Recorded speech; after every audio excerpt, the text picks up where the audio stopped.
"We don't have time!" Jesus' disciples shouted. But Jesus always had time.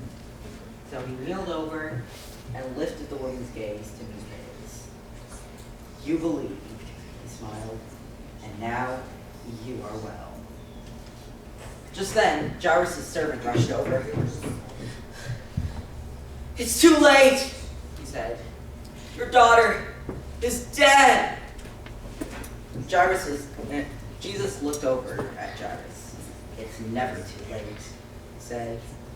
Now, at Jairus' house, everyone was crying because the girl had died. But then Jesus came over and said, "I'm going to wake her up." Everyone there laughed at him. They knew that she was dead, not asleep. So Jesus walked inside, and there in the corner was the still little figure. So Jesus walked over, kneeled down, took her pale hand, and said, "Honey, it's time to get up." And he reached down into death and brought the little girl back to life. The girl got up, rubbed her eyes, she just had a good dream, and jumped out of bed. Jesus threw open the shutters, and sunlight flooded the dark room. "Are you hungry?" he asked. The girl nodded. Jesus called out to the girl's family, "Bring this little girl some breakfast." Jesus helped and healed many people, just as he had done on this day. He made the blind see, he made the deaf hear, and he made the crippled walk again. Jesus was making the sad things come untrue. He was healing God's broken world. The end.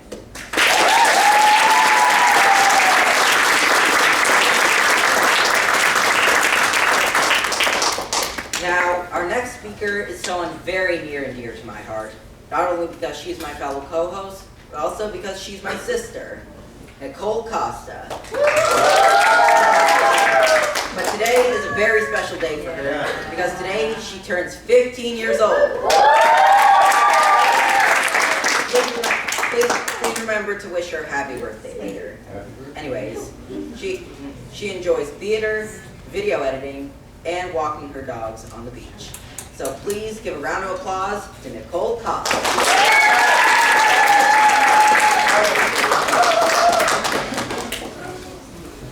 God had a job for Jonah, but Jonah didn't want it. Hello everyone. Today I'm going to be reenacting the story of Jonah and the whale. "Go to Nineveh," God said, "and tell your worst enemies that I love them." "No," said Jonah. "They're bad people, doing bad things." "Exactly," said God. "They have run far away from me, but I can't stop loving them. I will give them a new start. I will forgive them." "No," said Jonah. "They don't deserve it." "I'll run away," Jonah thought to himself. "So far away that even God won't be able to find me. It's a good plan," he thought to himself. But of course, it wasn't a good plan at all. Because you can try running away from God, but he will always come and find you. So Jonah went ahead with his not very good plan. "One ticket to not Nineveh, please," he said, and boarded a boat sailing in the very opposite direction of Nineveh. Well, it wasn't long before a fierce wind started to blow, and the boat started to lurch and pit and roll, and everyone started turning green. You see, the first thing that went wrong with Jonah's not very good plan is that God sent a big storm after him. The sailors couldn't sail their ship properly. "We're sinking!" they screamed, and started throwing everything they had on board: suitcases, food, and whatever they could find. Soon enough, Jonah realized that the storm was his fault. "Throw me instead," he shouted, "and the storm will stop." The sailors weren't sure. "It's the only way you can be saved." And so, 1, 2, 3, splash! No sooner had Jonah hit the water that the waves died down, the wind grew calm, and the storm stopped. Just then, When Jonah thought it was all over, when he was sure he was going to drown, God sent a big fish to rescue him. The fish swallowed Jonah whole with one big gulp. Jonah must have thought he'd died. It was so dark in there. It was like a tomb. But when he smelled the rotting fish and felt the slimy seaweed, he knew he wasn't dead. He was in the belly of the fish. Sitting there in the darkness for 3 whole days, Jonah had plenty of time to think. Pretty soon he realized this plan was not a good plan at all. He prayed to God from inside the fish and asked God to forgive him. After 3 whole days, the fish spat Jonah out to safety on a warm, sandy beach. Just then, he heard someone calling his name. "Go to Nineveh," God said. And this time, Jonah said, yes! He went straight to Nineveh to tell everyone God's wonderful message. Even though you've gone far away from him, he can't stop loving you. Run to him so he can forgive you. Soon enough, the people of Nineveh started loving God too. They learned to stop running away from him and do what God said, just like Jonah. Many years later, God would send another messenger with the same wonderful message. Like Jonah, he would spend 3 days in utter darkness. But this messenger would be God's own son. He would be called the Word, because he was everything God wanted to say to the whole world in one person. The end.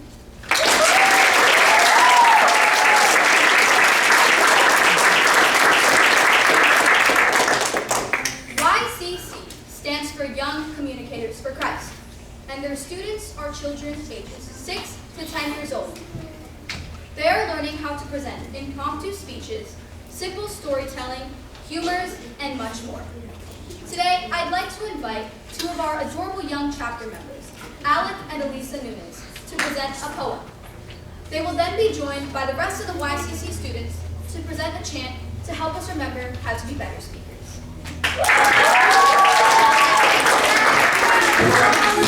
Hello everyone, my name is Elisa Nunes. I'm 6 years old. This is my brother. Hi everyone, my name is Alec and I'm 4. Twinkle, twinkle, little star, how I wonder what you are. Up above the world so high, like a diamond in the sky. Twinkle, twinkle, little star, how I wonder what you are.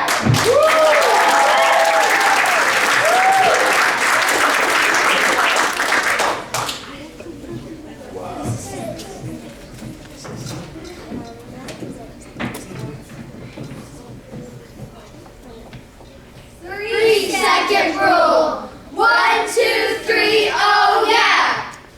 Projection, inflection, don't give us a frown. Smile, speak clearly, and never look down. Don't mumble, don't grumble, make sure you're prepared. Stay in your allotted time and try not to look scared. 3-second rule. 1, 2, 3, oh yeah!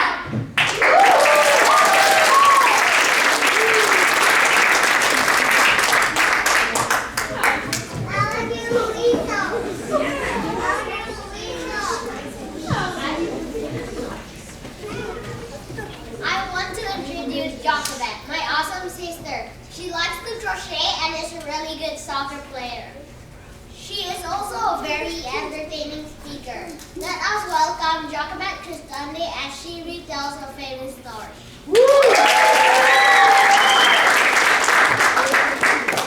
Thank you, Danny. Hi everyone. Today I'm going to share with you a story by Shel Silverstein. The Giving Tree. Once there was a tree, and she loved a little boy. And every day the boy would come, and he would gather leaves and make them into crowns and play king of the forest. He would climb up her trunk and swing from her branches and eat apples. And they would play hide and go seek. And when he was tired, he would sleep in her shade. tree very much, and the tree was happy. But time went by, and the boy grew older, and the tree was often alone. Then one day the boy came to the tree, and the tree said, "Come, boy, come, climb up my trunk and swing from my branches, and eat apples and play in my shade, and be happy." "I am too big to climb and play," said the boy. "I want to buy things and have fun. I want some money. Can you give me money?" "I'm sorry," said the tree, "but I have no money. I have only leaves and apples. Take my apples, boy, and sell them in the city. Then you will have money, and you will be happy." And so the boy climbed up the tree and gathered her apples and carried them away. And the tree was happy. But the boy stayed away for a long time. And then one day, the boy came to the tree, and the tree shook with joy, and she said, "Come, boy, come, climb up my trunk and swing from my branches, and be happy." "I am too busy to climb trees," said the boy. "I want a house to keep me warm," he said. "I want a wife, and I want children, and so I need a house. Can you give me a house?" "I have no house," said the tree. "The forest is my house, but you may cut off my branches and build a house. Then you will be happy." And so the boy cut off her branches and carried it away to build his house. And the tree was happy. But the boy stayed away for a long time. And when he came back, the tree was so happy she could hardly speak. "Come, boy," she whispered. "Come and play." "I am too old and sad to play," said the boy. "All the boat that day will take me far away from here. Can you give me a boat?" "Cut down my trunk and make a boat.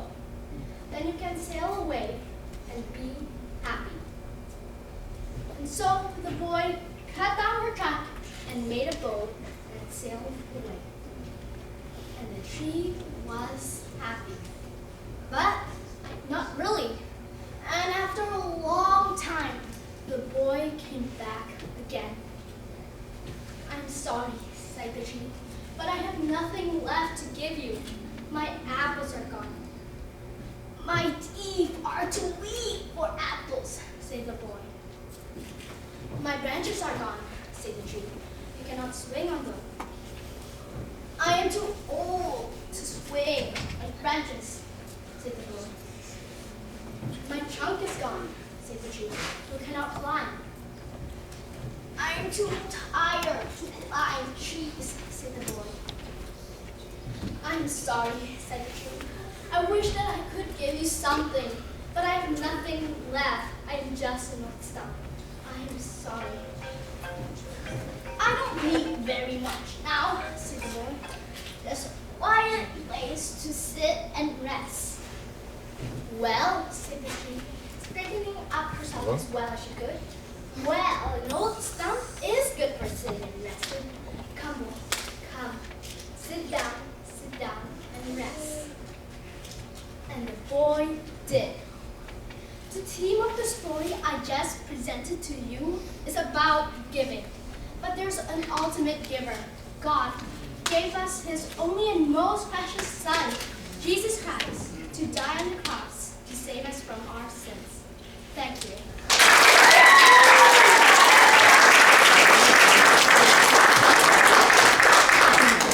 Thank you for that wonderful speech, Jacobed. Hello, we're back. Will everyone please stand up and stretch with us one more time? Okay, again, everybody, we're gonna reach all the way up high in the sky. Reach, get your little fingies in there, and let it all down. Now we're going to reach all the way to your right as far as you can go. All the way to your left.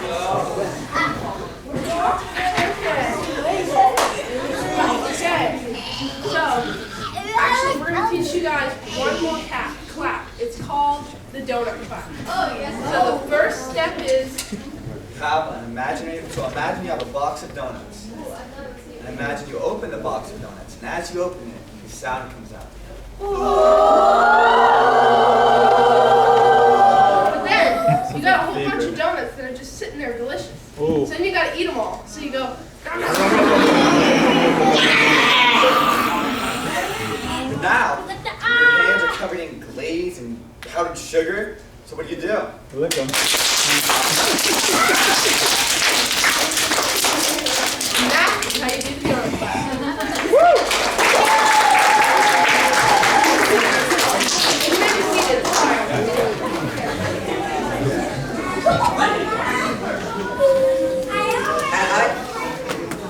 Listen up, everyone.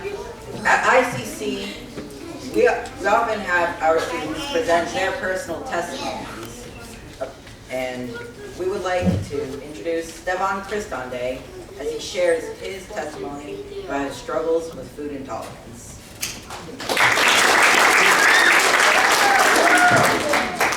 Thank you, Kyle, for that wonderful introduction. It is hard seeing people eat yummy food like pizza, burgers, and warm, crunchy chicken wings, which can use wheat for the main ingredients. And all I have is food that is just not the same. Allergies are an inconvenience to people, keeping them away from food that they can consider delicious. I have the wretched gluten intolerance, which prevents me from eating anything associated with wheat. The gluten intolerance is like an allergy, just less fatal. Hello everyone, my name is Devon Cristande, and I am part of the Institute of Cultural Communicators in the chapter of MA-01. Today I will be presenting a speech about one of my main challenges in life, my gluten intolerance. I wasn't gluten-free my whole life. It all started on September of 2017 when my mom took me to a doctor. My mom was always wondering why I was often not feeling well, having pain in my